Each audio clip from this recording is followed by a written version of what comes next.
Wait a minute. Have you heard the strange tales of the Whistler?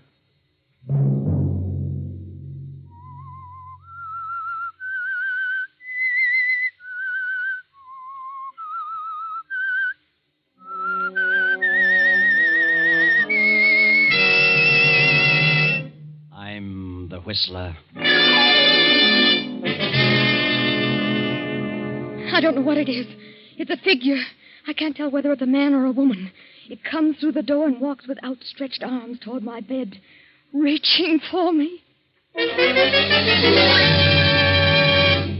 Sunday night, and again CBS presents The Whistler. I, the Whistler, know many things, for I walk by night. I know many strange tales, many secrets hidden in the hearts of men and women who have stepped into the shadows. I know the nameless terrors of which they dare not speak. And so I tell you the weird tale of jealousy.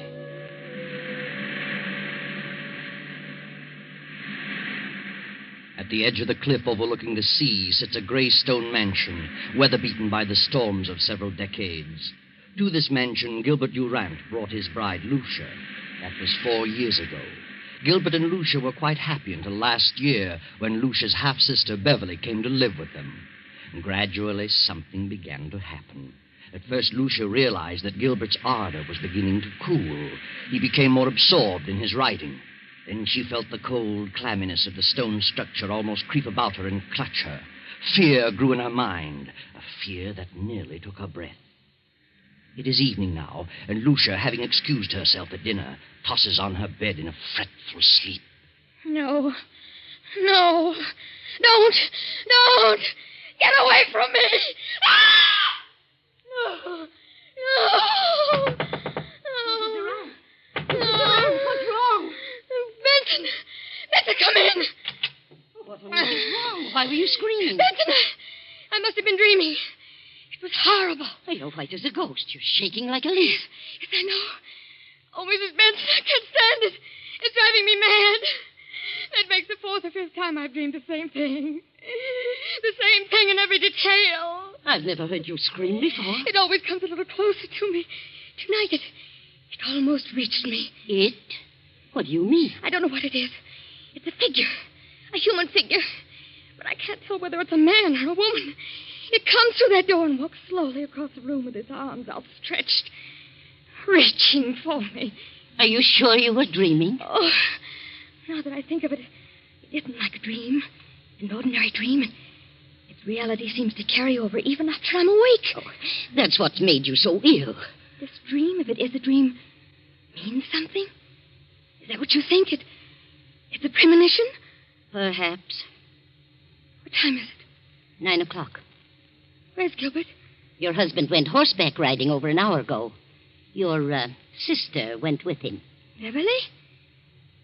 Why didn't he ask me to go? Well, you know you haven't been feeling very well lately. Oh, yes. Yes, of course. Well, if you're feeling better, I'll go back to my room. Oh, yes, I'll be all right. Good night. Good night, ma'am. Beverly. Gilbert and Beverly.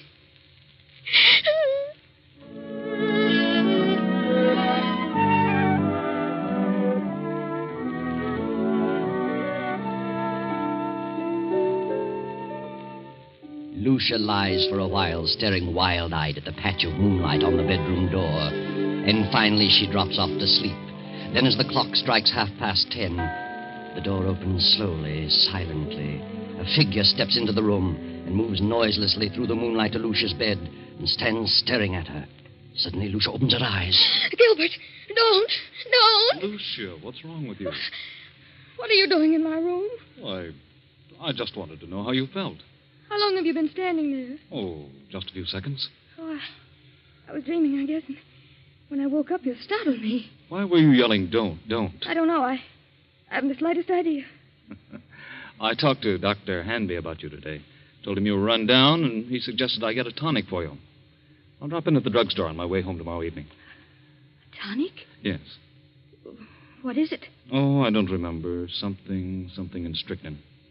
Strychnine? Yes, he said it would give you an appetite. Where have you been, Gil? Oh, I've been riding. Nice moonlight night. Very pleasant. Did Beverly enjoy it? Yes, she's an excellent rider. I've decided to buy that filly from Thompson. Going over there tomorrow afternoon. Is Beverly going with you? Yes, she's a good judge of horseflesh. Why? Nothing. I just asked. Well, good night, Lucia. See you at breakfast? Yes. Good night.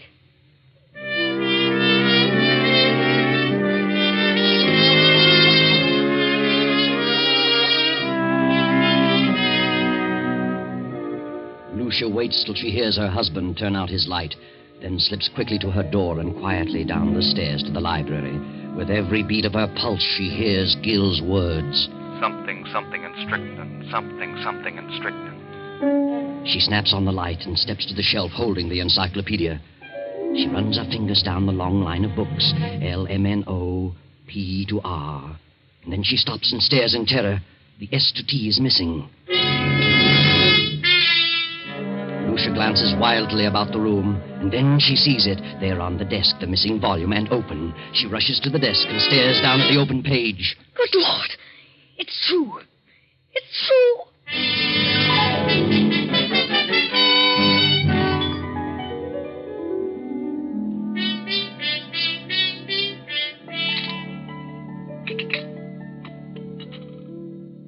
I'll tell you what, Beverly. I'll leave the deal entirely up to you. Up to me? Oh, Gil, that's not fair. Why not? Well, suppose she turns out to be a lemon. I don't think she will, because you're going to have the job of training her. Oh, you certainly flatter me. Not in the least. Oh. Good morning, Lucia. I just realized what time it was. You'll be leaving in a few minutes. Yes, it's 9 this very minute. I better step on it. More coffee, Beverly? No, thanks. How do you feel, Lucia? Why, better. Much better. You better eat something. No, I can't. At least some coffee. Yes, I'll have some coffee. I've got to run. See you later, Lucia. Yes, Gil. And I'll see you this afternoon at 2, Beverly. Yes, I'll meet you in town at 2. Oh, Gil, don't forget Lucia's medicine. I won't. Goodbye, Lucia. Are you meeting Gil in town, Beverly? Yes, he wants me to decide on that filly he's interested in. Where did you learn so much about horses? Well, it seems to be natural. Why don't you get interested in horses, Lucia? Why should I? What are you interested in? Well, I'm interested in a few things. My husband in particular. You don't act interested in anything. Really? If you'll take my advice, you'll snap out of this coma and get some pep. Does Gil like women with pep? Well, no man cares about a woman who sits around and mopes. I think you're a hypochondriac. Do you? You should do something about it. I intend to. I intend to do something about it. I'm glad to hear it. Get out and do things. Play games, golf, tennis, swim, and ride. Maybe this medicine will fix you up. You know all about it, do you? What is it? Oh, I don't know. It's a tonic, a builder-upper. I wish I could believe that. At least you can try it. It won't hurt you. No? I wonder.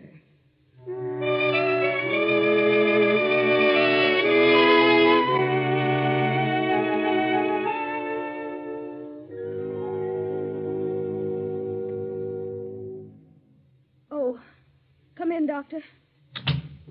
Yeah, Lucia. Why'd you call me out here? What's wrong? I just couldn't make it into town. Oh, it can't be as bad as that. Did Gilbert talk to you about me yesterday? Oh, I saw Gil for a few moments at the club during lunch. Said you were run down. Did you give him a prescription for me? I never do that until I've examined the patient. You didn't give him a prescription. Well, no. What did you suggest for me? Oh, I don't know. Just mentioned a few tonics he might get for you. Spoke of beef iron and wine, and sherry and egg, and I don't remember what else. Then you mentioned nothing specifically. Don't think so. I see.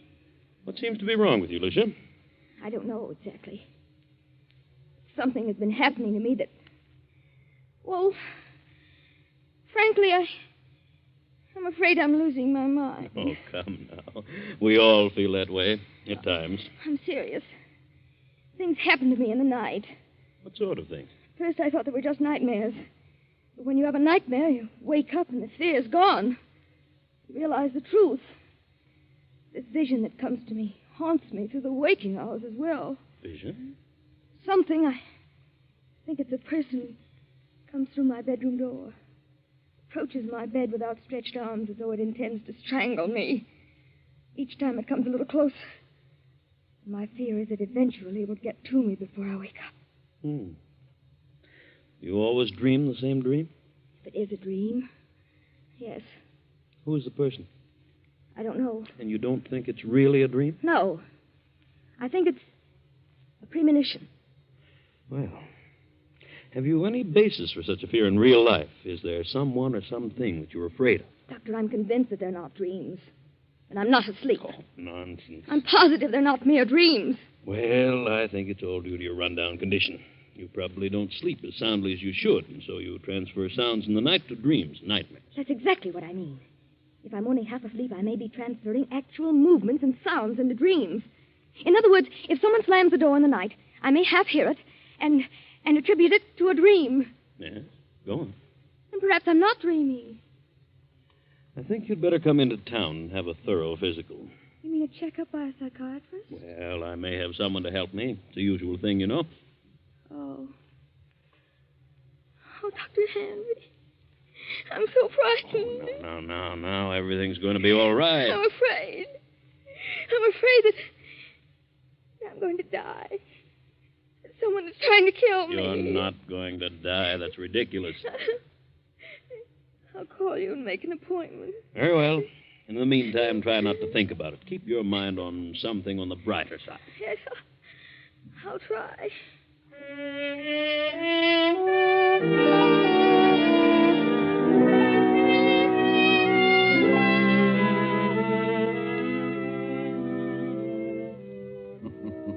Yes, try, Lucia. Try hard to keep your mind on something brighter. But you can't, can you? That awful gnawing of jealousy and fear occupy every moment. Gil and Beverly, Gil and Beverly. How could they do such a thing? Then, as the afternoon fades and dusk sets in, there is a knock at Lucia's door. Are you asleep, Lucia? No, I'm not asleep. How are you feeling? I seem to have developed a headache. Have you eaten anything today? No, I didn't care for anything. Well, this will help him. Better take a dose now. I'll measure it for you. What is it? Why, it's the tonic. Did Dr. Hanby prescribe it? Oh, yes. Yes, he did. Where's Beverly? Down in the library. Did you buy the horse? Yes, Beverly thought she was a fine animal.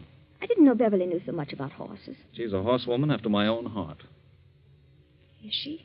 Rides like the wind, too. She had intended to go home tomorrow. She's staying on? She's got to. I wouldn't think of her leaving now. Why not?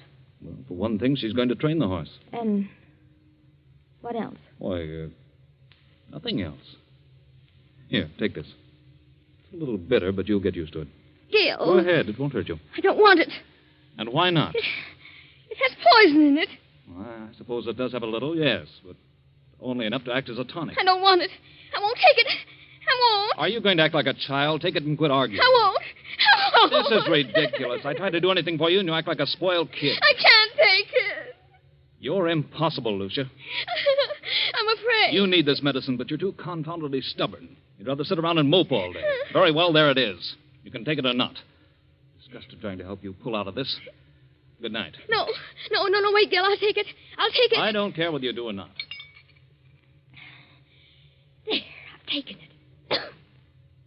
Terribly bitter. And take another dose around 11. Gil, where's Mrs. Benson? Why, I told her she could have the night off. Thought she might like to spend the evening in town. You let her off? Yes, she's been sticking pretty close lately. Oh, yes. Yes, she has. Good night. Good night, Lucia.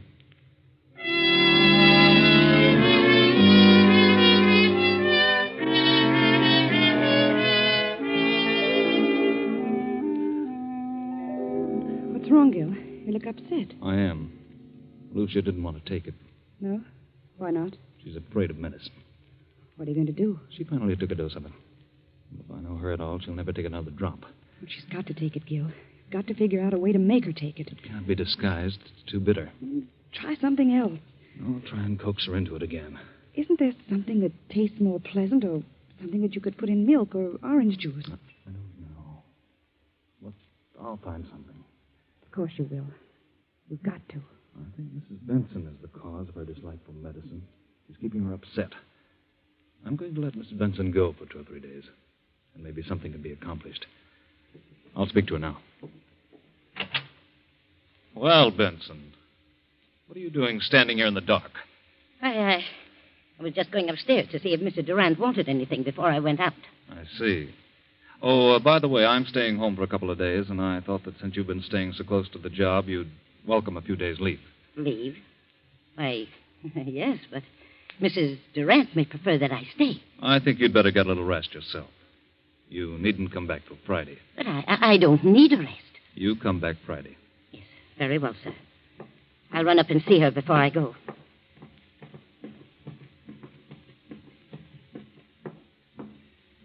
Come in. Oh, Benson. I thought you'd gone into town for the evening. I'm leaving in a few minutes, but I had to see you. I'm glad you came up. I've got to talk to someone. I know now they're not dreams. They are premonitions. And I know who's trying to kill me. Who? My husband and Beverly. I know. You know? I just heard them talking low in the library. They were talking about the medicine. He said you were too stubborn and probably wouldn't take another dose. And she said he'd have to find some way to make you take it. Then it is poison. They want me out of the way. I got angry because I refused to take it. Oh, yes, and there's something else. He just told me that he would not be going into town for several days and told me not to come back here till Friday. Good Lord. I'll go on into town as planned, but I'll slip back toward midnight and come up the back way. And I won't take a thing they give me. I'll be back at midnight. Thank you, Benson. Good night. Good night, ma'am.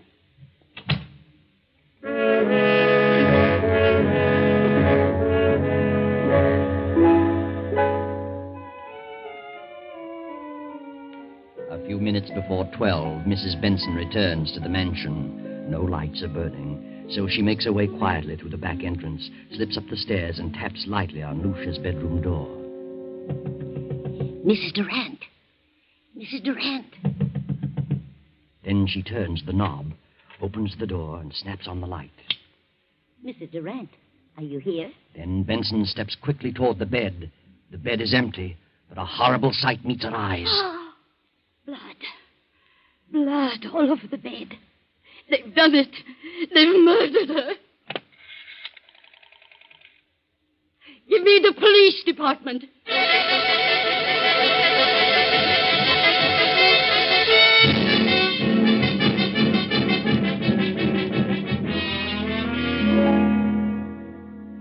All right, Mrs. Benson. What happened this evening? Well, earlier in the evening, Mr. Durant told me I could have the night off, since I'd been staying close to Mrs. Durant for some time. Mm-hmm. And then later, he said he decided to let me off until Friday. But I didn't want to go, and he insisted. Was there anyone else in the house? Yes, Mrs. Durant's half-sister, Beverly. Did you leave the house? Yes, but I went up and told Mrs. Durant I'd be back about midnight. If you had till Friday, why did you come back at midnight? Because we were both frightened. Of what? Well, Mrs. Durant had been having premonitions that someone was trying to kill her.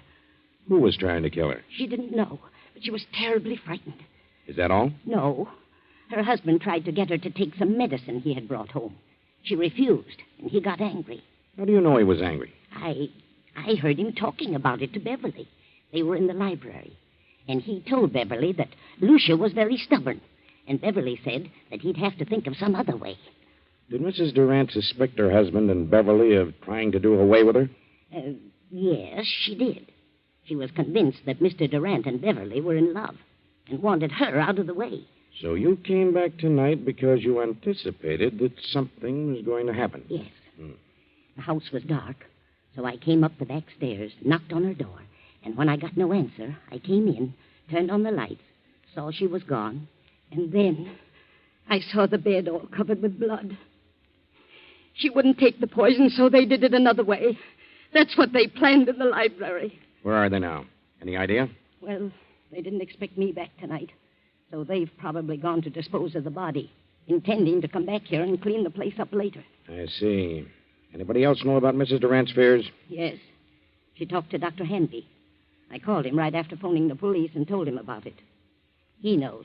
Dr. Hanby, Captain Rick. What in the world is the meaning of this? From all indications, Mrs. Durant has been murdered and the body disposed of. Doctor, I understand Mrs. Durant told you that she was afraid that something was going to happen to her, that she was going to die. Who told you that? Mrs. Benson here. I see. Well, she did call me in this morning.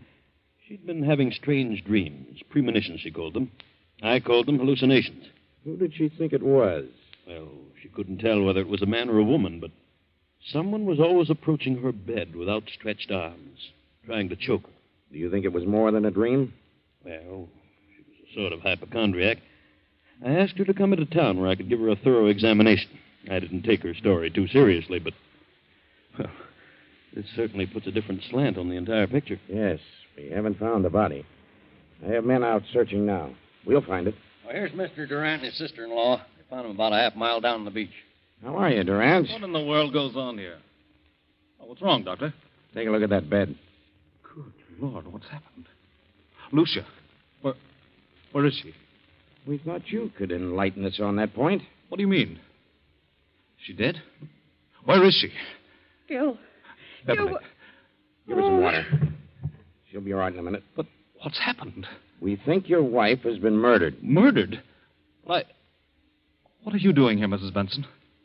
I thought you were gone till Friday. Why did you tell her to go until Friday? Why, I thought she needed a rest. She's been having long hours. Where is Lucia? Where have you and your sister-in-law been? Why, I slept upstairs and saw Lucia was asleep, so we decided to take a little ride down the beach. It was still early. Didn't take anything with you? Certainly not. What do you mean by that? What would we take? I don't know. I just asked. Did you two try to get Lucia to take some medicine? No. Wait a minute, Beverly. That won't do any good. Yes, we did.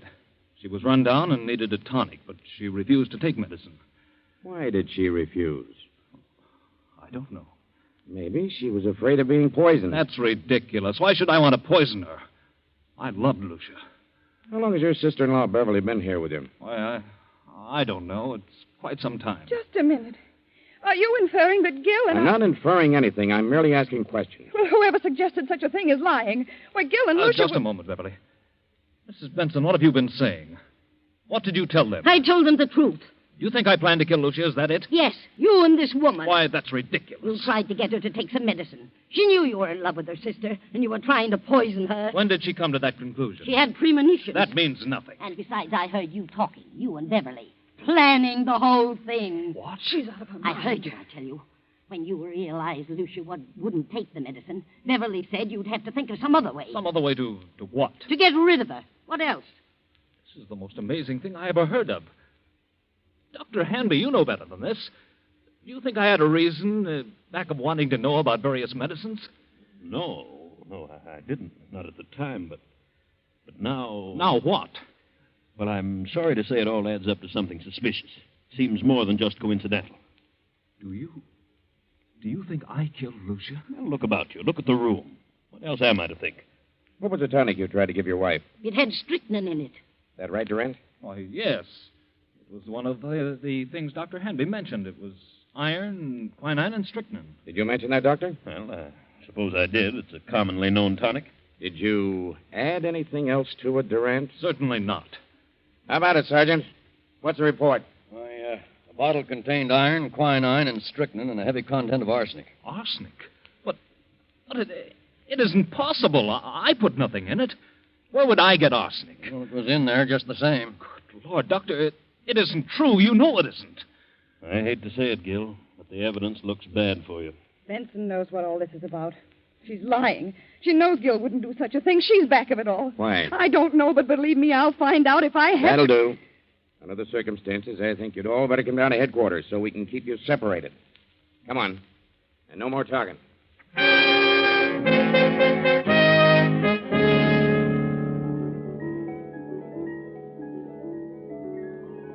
48 hours pass. Hours of relentless grilling, endless questioning. Finally, Gil and Beverly are released on a writ of habeas corpus. Now weeks have gone by, and Lucia's body has not been discovered, and so the district attorney is forced to make a public announcement that in spite of the apparent evidence, no murder charges can be preferred against Gil and Beverly due to lack of corpus delicti, the failure to produce Lucia's body. Now Beverly and Gil are in the library. Beverly, I want you to know how wonderful I think you've been, the way you've stuck right beside me through this thing. I know it's been a trial for you, and, well, you're one girl in a million. Thanks, Gil, but it isn't over yet. They won't stop their search for Lucia's body, and if they find it, we haven't a chance. I know, but what can we do about it? Well, why couldn't we leave the country? Together? Not necessarily. They'd be sure to follow us. We could go separately in different ways, and... And meet someplace later on? Is that what you mean? Yes, that's what I mean. That seems a bit mad. That would equal an out-and-out confession. But, Gil, if they find Lucia's body, we haven't a chance. It's too strong against us. We never could come back, Beverly. Oh, what of it? I don't want to die, Gil, and I don't want anything to happen to you. Beverly, I don't know what to say. I'm frightened, Gil. I can't stay here with such horrible fear hanging over me. I'll go mad. If you don't go, then I will. I'll leave tonight. Please, Beverly, I need you more than ever now. Please don't go. Don't worry, Gilbert. She won't leave you. Lucia. Good Lord. I won't let her leave you. I'll see that you both go together. And stay together for a long, long time. Lucia, what does this mean? We thought you were dead. Disappointed, are you? Where have you been? What happened to you? Coming to that. You thought I was dead. Well, I'm not. I'm live enough to pull this trigger. I've been behind those drapes, and I heard every word you said. Now I know you're in love with each other. Now I know you wanted to do away with me. In love? With Beverly? From the day she came here. She took you away from me. I did not. We never thought of such a thing, never. It never entered my mind. Why do you lie about it? You do love her. Why don't you admit it? I love Beverly? Yes. You certainly have a vicious mind, Lucia. For the first time, I see you for what you really are. I never even thought of such a thing. But now that you mention it, I realize the truth. Yes, I do love Beverly. Gil, don't. Why shouldn't I? And it's Lucia's fault. She's the cause of it. A suspicious-minded devil. She let her imagination run away with her. She built this thing up, and now it's boomeranged on her. Oh, what a mess you've made of things, Lucia. You mean you and Beverly, you didn't plan? Certainly not. You must have been out of your mind. Oh, Gil. Gil. I thought... I was sure. Oh, Gil. I'm sorry, Lucia, but that's the way it is. And you've no one to blame but your own miserable self.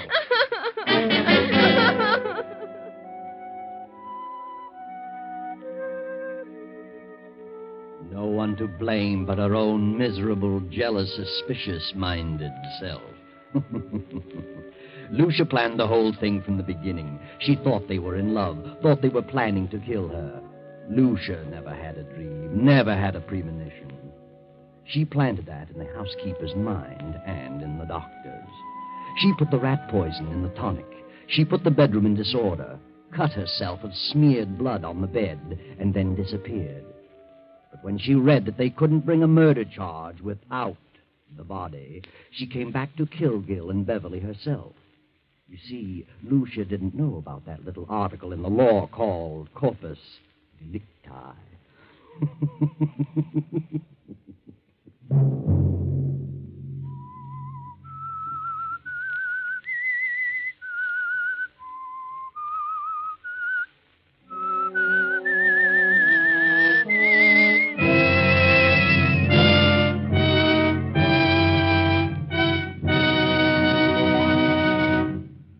CBS has presented The Whistler. Original music for this production was composed and conducted by Wilbur Hatch. The Whistler is written by and directed by J. Donald Wilson and originates from Columbia Square in Hollywood. Next Sunday, 9:15. I, the Whistler, will return to tell you the eerie tale of Back from Beyond. Good night. This is the Columbia Broadcasting System.